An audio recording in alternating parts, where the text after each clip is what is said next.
Tá certo? Boa noite a todos, queridos irmãos, amigos, os irmãos da Igreja Filadélfia. Meu abraço para todos vocês, muita vontade de poder revê-los, também os demais que têm nos abrilhantado com a presença de vocês nesta programação do culto de adoração e pregação do Evangelho da Igreja Batista Regular Filadélfia, de forma online. E agradecemos porque você tem sempre nos acompanhado, estado conosco. E ficamos assim muito felizes pela manhã, porque uma pessoa disse que se sentiu na igreja dela, como se estivesse adorando a Deus no culto lá. E essa realmente é a nossa ideia, de fazermos com que você, junto conosco, adore aí da sua casa, lembrando que nós formamos uma grande igreja, a Igreja do Senhor Jesus Cristo, o nosso Salvador.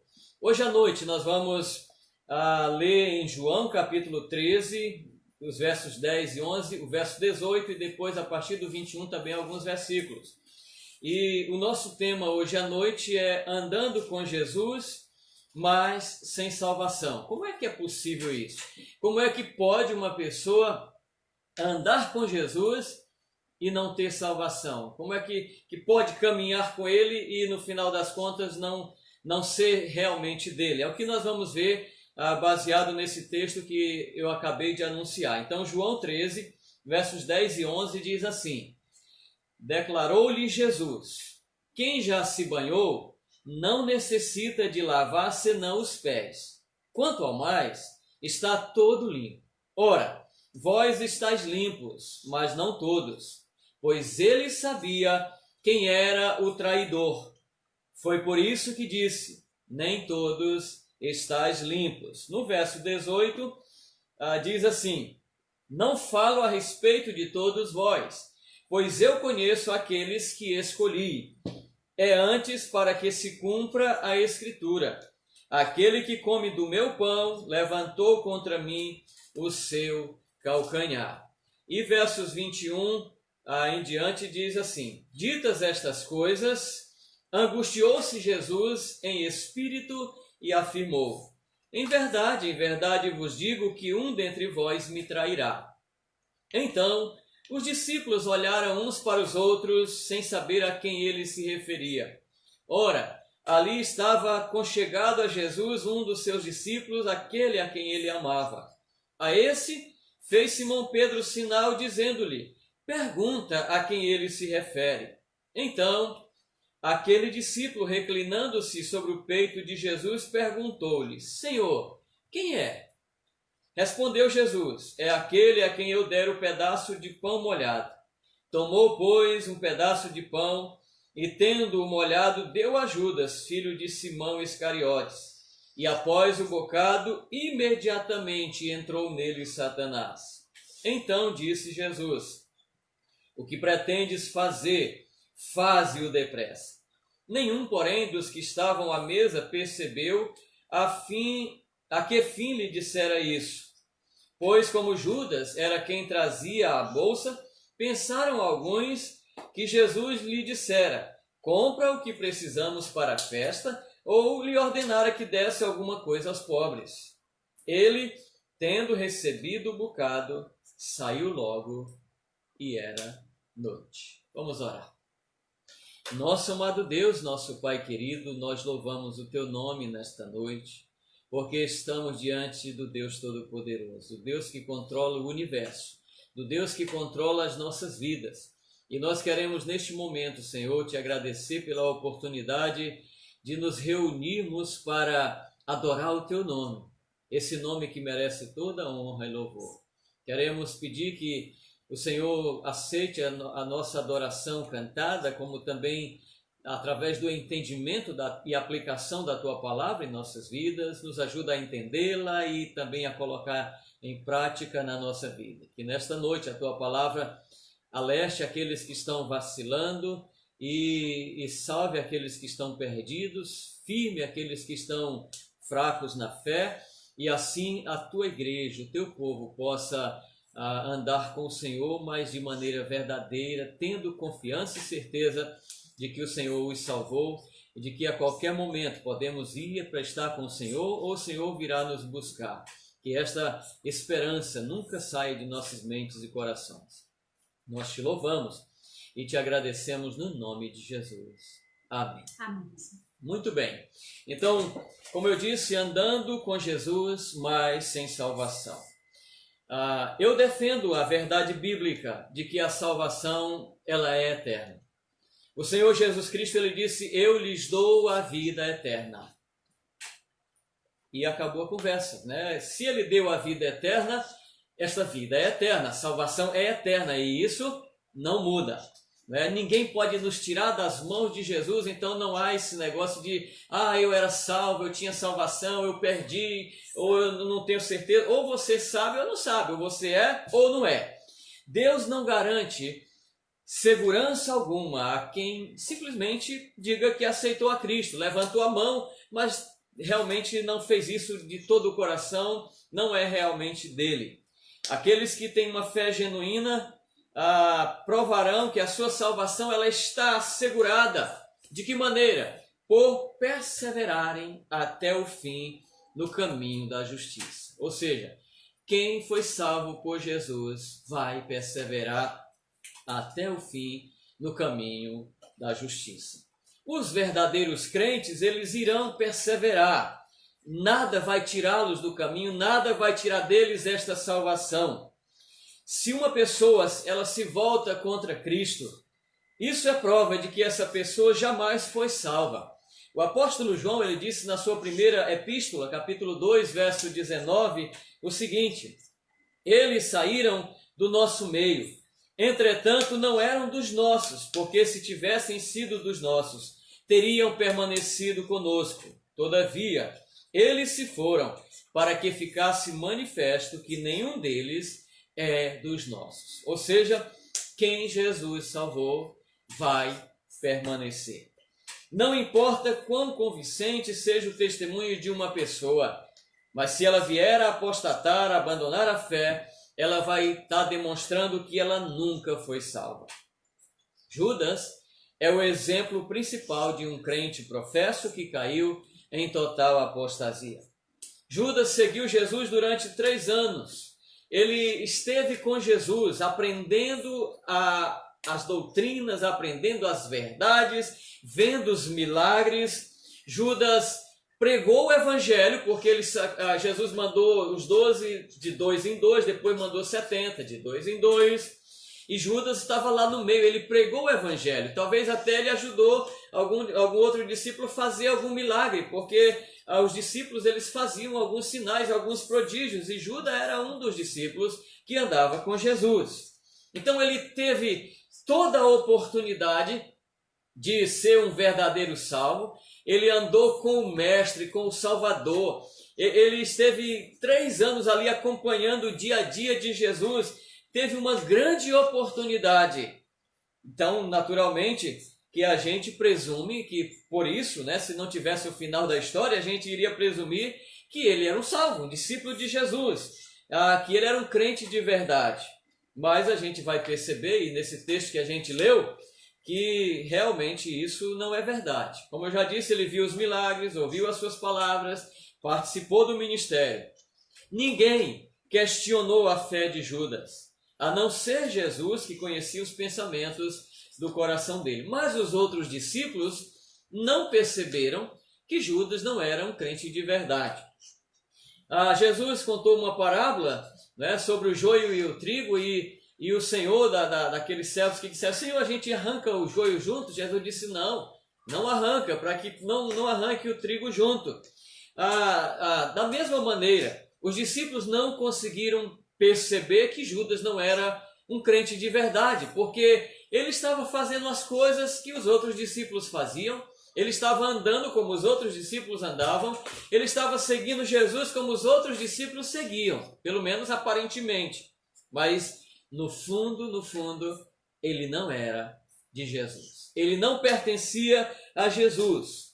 Apesar de ele ter andado com Jesus, enquanto os outros discípulos se tornaram apóstolos, quer dizer, eles foram evoluindo, tornaram-se de discípulos, tornaram-se apóstolos, Judas foi se tornando, ao invés de apóstolo, numa ferramenta astuta e vil de Satanás. Enquanto os outros discípulos foram subindo, Judas foi descendo. Então, por melhor que fosse o seu caráter no princípio, a fé dele não era verdadeira. Ele não fora verdadeiramente regenerado. O seu coração foi se endurecendo. Ele não fora regenerado. O seu coração estava se endurecendo até que chegou o momento, a oportunidade dele vender o Salvador do mundo por um punhado de moedas. Ele estava tão preparado para obedecer às ordens de Satanás que chegou a ser possuído por ele. Ora, não era um discípulo de Jesus? Não era um dos 12? Era. Mas o texto vai dizer aqui que Satanás chegou a possuí-lo. E aqui eu gostaria de dar uma explicação. A palavra de Deus vai nos dizer que quando uma pessoa recebe Cristo como Salvador, o Espírito Santo passa a habitar dentro da vida dela. E quando o Espírito Santo passa a habitar na vida de uma pessoa, Satanás não tem mais lugar naquela vida. Ele não pode mais possuir aquela pessoa. O Satanás não tem mais domínio sobre aquela pessoa, ele não pode mais entrar, ele não pode mais possuir. Porque quem habita naquela pessoa é o Espírito Santo. Então o que a gente percebe é que Judas não tinha salvação nenhuma, apesar de viver uma vida aparente de um discípulo de Jesus. E eu gostaria de dar um alerta já aqui. Em nossas igrejas, é provável que exista muitas pessoas como Judas, que estão indo para a igreja, estão cantando os cânticos, estão fazendo as leituras bíblicas, estão ouvindo as pregações, estão até tendo um comportamento parecido com o comportamento de um crente. Mas de verdade, eles não são salvos. E quando Jesus vier para buscar a sua igreja, ou quando morrer, então essa pessoa vai saber que ela não era um verdadeiro salvo, porque ela não vai para o céu se esta for a verdade. Se ela estiver na igreja, mas não for de Jesus, isso não vai adiantar de nada. Não está perdendo tempo porque está ouvindo o Evangelho, tem a oportunidade de crer em Jesus. Mas se você tem dúvida ou tem certeza que você não vai para o céu, mesmo sendo da igreja, eu convido você a fazer uma reflexão. E hoje à noite, se arrependa dos seus pecados e diga: Jesus, até hoje eu estava enganado. Até hoje a minha vida foi uma vida assim de aparência, eu estava tentando viver algo que não era real, mas hoje à noite eu recebo o teu Filho no meu coração como Senhor e Salvador, e eu quero que o teu Espírito Santo passe a habitar em mim. Então, voltando para o texto, João 13, 27 diz que após o bocado, imediatamente entrou nele Satanás, e Jesus disse para ele: o que pretendes fazer? Faze-o depressa. Irmãos, Judas era tão hipócrita que permaneceu no círculo íntimo de Jesus até o último instante. Jesus sabia de tudo sobre Judas. E Judas achava que estava enganando todo mundo e ficou ali como se fosse um verdadeiro discípulo de Jesus até o último momento. Ele estava tão perto do Salvador quanto alguém poderia estar, mas também tão longe da salvação quanto é possível estar. A vida de traição de Judas permanece como um alerta solene àqueles que negligentemente professam fé em Jesus, mas não uma fé verdadeira, não uma fé onde o Evangelho transforma a vida, o comportamento, a mente, os pensamentos, as ações. A pessoa está ali tentando camuflar uma vida cristã, tentando imitar os outros crentes, mas não é algo verdadeiro. E a vida de Judas é um alerta para você. Então, se você não tem certeza da salvação, você está vivendo uma farsa dentro da igreja. Olha, vai chegar o momento em que essa farsa vai ser descoberta. E aí, pode ser que não tenha mais jeito. Você precisa repensar a sua vida. Aprendemos nesse texto que apenas estar perto e até andando fisicamente com Jesus Cristo, participando do seu ministério, não é o suficiente. E que a pessoa que o aceita, mas não de todo o coração, está se arriscando à perdição e maldição eterna. A decisão Precisa ser uma decisão individual, voluntária, mas verdadeira. Não pode ser uma decisão de emoção ou de querer obter alguma coisa. Tem que ser uma decisão verdadeira de negar a si mesmo, de entregar a vida para Jesus de uma vez por todas.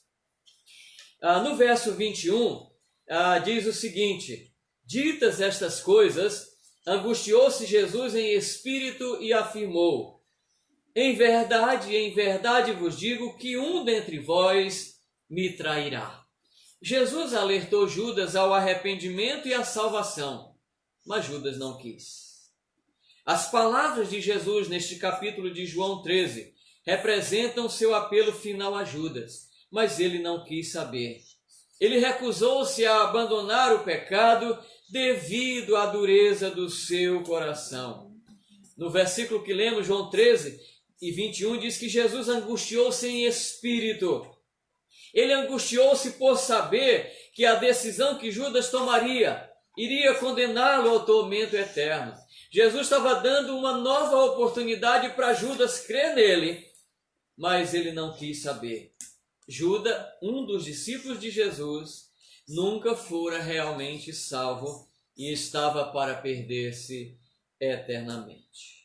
Nos versos 22 a 25, diz: então os discípulos olharam uns para os outros. Jesus disse: um dentre vós me trairá. Então eles olharam uns para os outros, sem saber a quem ele se referia. Jesus tratava Judas da mesma forma que aos demais discípulos. Foi o que Jesus disse na parábola: deixa o joio lá no meio, não mexa com eles, porque pode ser que estrague o trigo também, né? Porque o trigo e o joio, antes de dar o fruto, são muito parecidos. Então Jesus disse: deixa lá. E Jesus tratou Judas da mesma forma que ele tratou os demais discípulos. Se houve alguma censura à incredulidade de Judas, isso aconteceu em particular, mas não em público. Se Judas fosse conhecido como a ovelha negra do grupo, alguém teria sugerido naquele momento que ele seria o traidor. Alguém ia dizer: só pode ser Judas por causa do comportamento dele. Mas aparentemente, até aqui, Judas não tinha aparentado um comportamento muito diferente dos demais discípulos. E ninguém o condenou. Os discípulos, inclusive, confiavam nele. Tanto que Judas era o tesoureiro do grupo. Diz o texto que a gente vai ler aqui que ele trazia a bolsa. Era ele quem fazia as compras, quem administrava as finanças. Então os outros discípulos não tinham nenhuma desconfiança de Judas. Aí Pedro, no verso 24, acena para João e diz: pergunta para Jesus quem é que vai traí-lo. Pergunta quem é que vai traí-lo. E Jesus então responde: é aquele a quem eu der o pedaço de pão molhado. Então, em seguida, Jesus toma um pedaço de pão, molha no molho e o dá a Judas. Verso 26, Jesus disse, não é? É aquele a quem eu dei o pedaço de pão molhado. Tomou um pedaço de pão e, tendo molhado, deu a Judas, filho de Simão Iscariotes. Bom, então agora todo mundo já sabia quem era, não é verdade? Não, porque na cultura judaica, Jesus sendo aqui o anfitrião, né, ele demonstra mais um apelo amável para Judas. O anfitrião, aquele que fazia a festa, que convidava as pessoas para comer na sua casa, ele mergulhava um pedaço de pão asmo no molho e dava-o ao convidado de honra. Então, naturalmente que não passou na mente dos discípulos que Judas, ao receber aquele pedaço de pão molhado, seria então o traidor, porque tinha essa cultura. Jesus está mostrando para Judas: Judas, você é importante, você pode ser salvo. Não é? Jesus faz mais um apelo amável aqui para ele, mas ele não quis saber. No começo do capítulo 13, Jesus já tinha lavado os pés de Judas e dos outros discípulos, o mestre lavando os pés dos servos, que deveria ser o contrário, e agora Jesus tratando como convidado de honra. Isto deveria ter quebrantado o coração de Judas, mas sabe, não foi assim. Ele já havia decidido não querer Jesus. Em João 13, 27 diz: e após o bocado, quer dizer, quando ele recebeu aquele pão molhado, imediatamente entrou nele Satanás. Ele já havia decidido não querer Jesus. Judas havia sido enganado por Satanás. Ele tinha namorado o pecado enquanto fingia seguir a Jesus. Então, Satanás entrou nele assumindo o controle total. Como eu já disse, na vida de um crente, Satanás não entra, porque quem está lá dentro é o Espírito Santo, e uma vez que o Espírito Santo está dentro, jamais Satanás vai ter lugar. Então, a gente percebe que mesmo Judas estando no grupo dos discípulos de Jesus, foi escolhido por Jesus, mas ele não era uma pessoa salva. Ele não tinha recebido o Filho de Deus, o Messias Salvador, o Cordeiro de Deus que tira o pecado do mundo, como Senhor e Salvador da sua vida. Assim como muitos que estão nas igrejas hoje, estão lá, como eu já disse anteriormente, estão cantando, adorando a Deus, estão entregando dízimo, estão lendo a Bíblia e até lendo muito a Bíblia, aprendendo muito sobre Deus, aprendendo muito de Deus, mas continuam perdidos. Esse texto, o que estamos falando hoje à noite é para alertar você, para você abrir o olho e refletir sobre a sua situação e ver realmente, ter certeza, convicção de que você realmente é um salvo em Cristo Jesus. Porque se você não for, o fato de você estar na igreja não quer dizer nada. O fato de você ser membro da Igreja Batista Secular Filadélfia ou de qualquer uma outra não quer dizer nada se você não for um salvo em Cristo Jesus. Você não vai para o céu por ser membro de uma igreja. Você vai para o céu por pertencer a Jesus, o Filho de Deus, o Salvador do mundo. Então, quando Satanás entra em Judas, naquele momento, a vontade perversa dele resiste à última oferta de Jesus. Ele foi condenado ao inferno por sua própria escolha. A sua perdição agora estava selada. Agora, Jesus nada mais queria com Judas. Final do verso 27, quando Satanás entra em Judas, Jesus percebe. Aí Jesus diz para Judas: o que você pretende fazer, faze-o depressa. Não perca mais tempo, faça logo o que você tem que fazer. Jesus sabia o que ele iria fazer. Judas confirmara ali a sua incredulidade e Jesus nada mais tinha a dizer. Judas estava possuído pelo próprio Satanás. As aparências enganam. Se você olhasse para Judas no meio dos discípulos, você dizia: esse é um bom crente.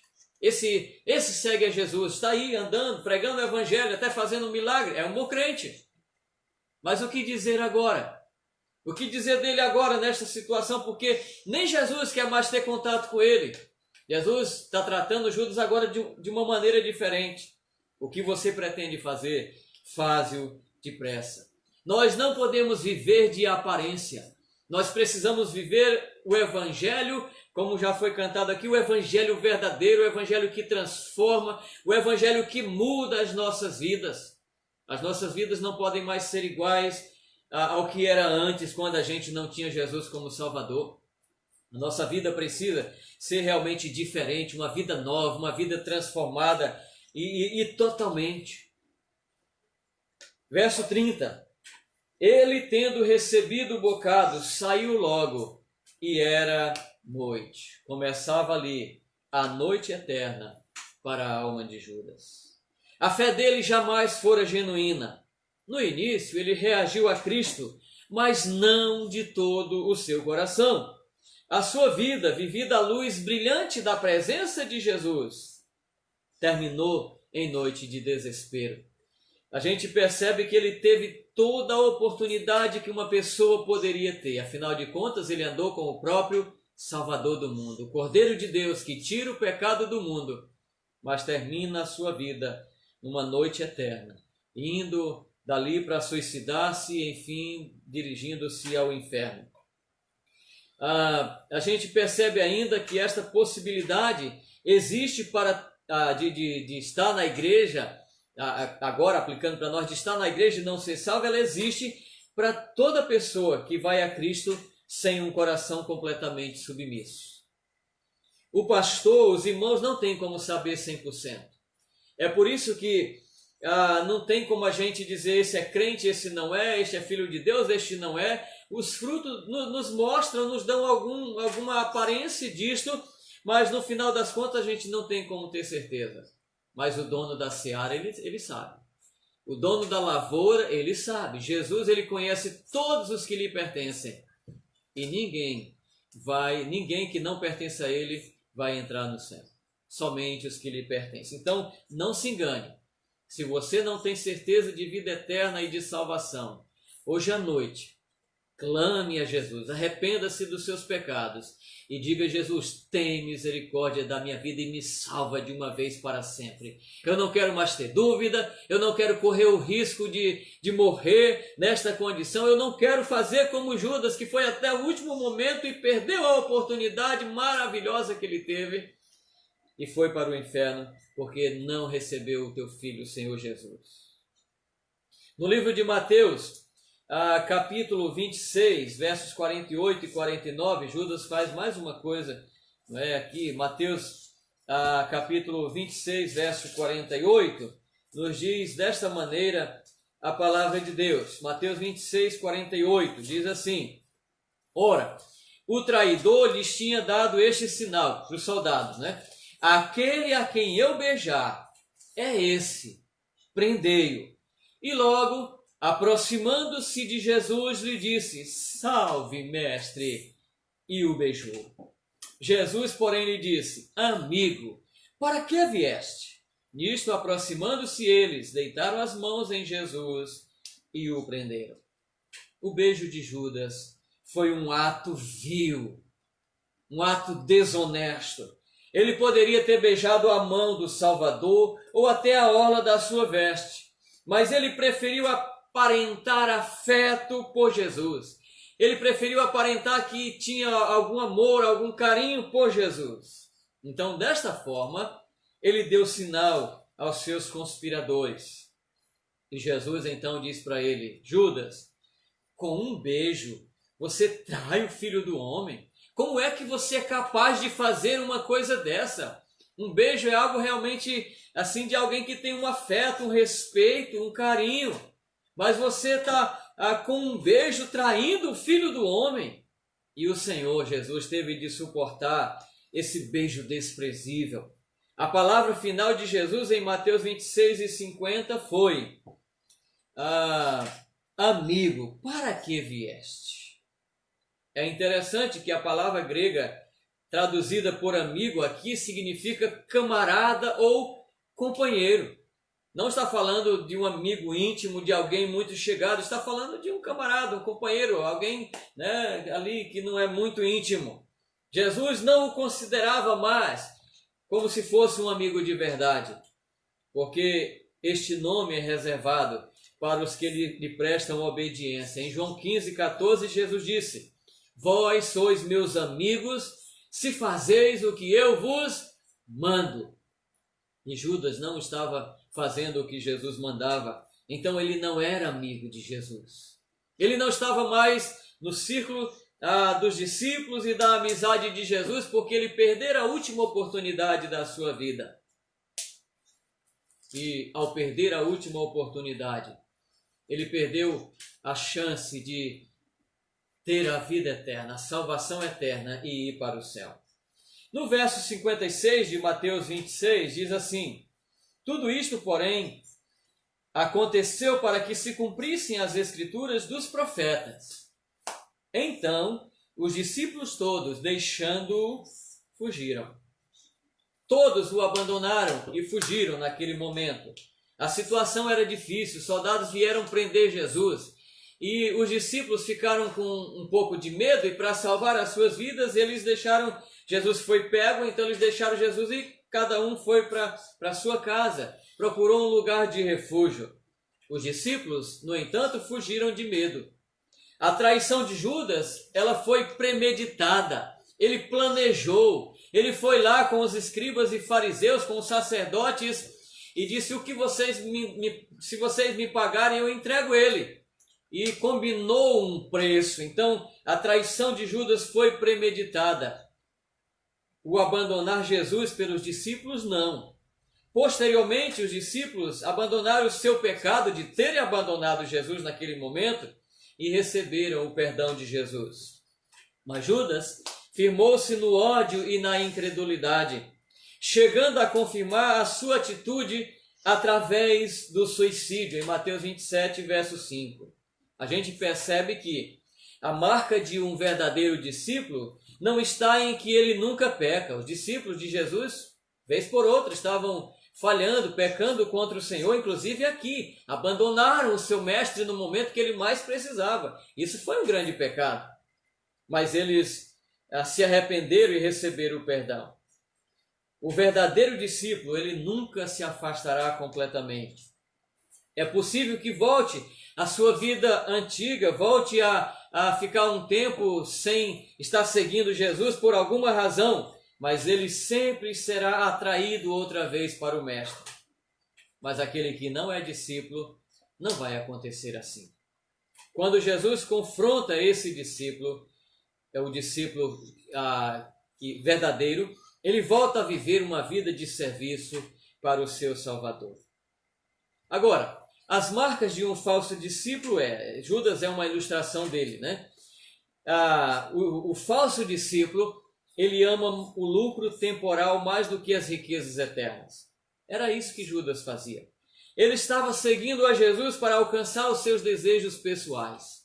A princípio, quando ele ficou sabendo que Jesus era o Messias, então ele pensou, eu vou entrar para esse grupo e vou até cuidar de administrar as finanças do grupo, porque quando ele se tornar o rei, então eu vou ser o ministro da fazenda. Eu vou ser aquele que vai cuidar, não é, das finanças do reino. Então ele tinha um desejo humano, temporal. Mas o verdadeiro discípulo, o seu valor principal são os seus valores principais são os eternos e não os temporais. Judas era o mestre do engano e um falso discípulo é assim. A sua exibição de fé não passava de uma máscara, não é? Então, naturalmente que a fé de Judas não era verdadeira como a dos outros discípulos. Judas ensinava o cristianismo por causa dos lucros que dele poderia obter. Qual tem sido a sua motivação? Você é um discípulo verdadeiro ou falso? O que tem te motivado a seguir a Jesus? É o que você pode receber dele? É algum lucro pessoal, financeiro que você pode ter? Algum livramento, alguma cura? Qual é o que está te motivando a ir até Jesus? Porque o que deve nos motivar a ir até Jesus é o fato de que nós somos pecadores e que nós precisamos ser salvos por Ele, que Ele morreu na cruz pelos nossos pecados e quer nos salvar. Essas outras coisas, se Deus quiser fazer, Ele faz, mas a coisa mais importante é garantir, através de Jesus, que o nosso nome seja escrito no livro da vida. Quando os discípulos saíram para pregar o evangelho de 2 em 2, eles voltaram dando um testemunho maravilhoso e disseram: Senhor, até os demônios se nos submetem pelo teu nome. E Jesus disse: olha, não fiquem alegres por causa disto. É melhor vocês se alegrarem porque o nome de vocês está escrito no livro da vida, mais do que porque os demônios se vos submetem. Porque a coisa mais importante para uma pessoa é ter o seu nome escrito no livro da vida. E aí eu quero perguntar, o seu nome está escrito no livro da vida? Você já recebeu Jesus como Salvador da sua vida? Você é verdadeiramente um discípulo dele? Você o ama de verdade, está seguindo a ele? Ou está falando no nome dele, mas o seu comportamento é totalmente diferente do que ele deseja que seja, do que ele ordena que seja? Como tem sido o teu comportamento? Como eu já disse, o fato de ir para a igreja, para o templo, estar lá com os irmãos, isso é muito bom, mas isso não garante a tua salvação. Então é importante que a gente reflita hoje à noite e cada um olhe para dentro de si mesmo e veja quem você é. Se realmente o seu nome está escrito no livro da vida. Judas passou 3 anos andando com Jesus e terminou tirando a própria vida e indo para o inferno. E você? Você tem estado na igreja, talvez até é membro dela. Você tem ouvido muitas pregações, mas até hoje não tomou uma decisão de receber o Filho de Deus como Salvador e Senhor da sua vida. Se isso não aconteceu ainda, você não é salvo. O seu nome não está escrito no livro da vida.